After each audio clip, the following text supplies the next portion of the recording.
సమస్యతో తహసీల్దార్ కార్యాలయం చుట్టూ తిరిగి అలసిపోయానని, తహసీల్దార్ కార్యాలయం చుట్టూ ఎన్నిసార్లు తిరిగినా న్యాయం చేయడం లేదని, తహసీల్దార్ నిర్లక్ష్యం వలనే ఇబ్బందులు పడుతున్నానని, నేను పక్కా టీడీపీ అభిమానునని, నాకే పట్టపగలు అధికారులు చుక్కలు చూపిస్తున్నారని చిత్తూరు జిల్లా కలెక్టరేట్ ఎదుట ఒక మహిళ విషం తాగి ఆత్మహత్యాయత్నంకు పాల్పడ్డారు.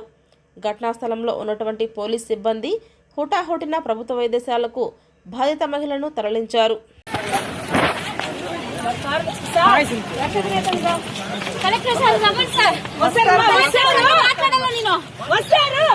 ఏమైందమ్మా?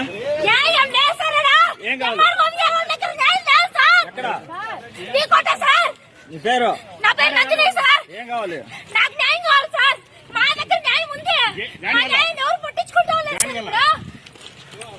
ఏం జరిగింది?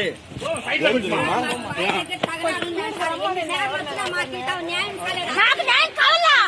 కావాలంటే చంద్రబాబు సార్ దగ్గరికి పోతాము. మేము పక్కా టీడీపీ క్యాండిడేట్ సార్. మాకు న్యాయం కావాలా? మాకు న్యాయం కావాలా? ఎన్ని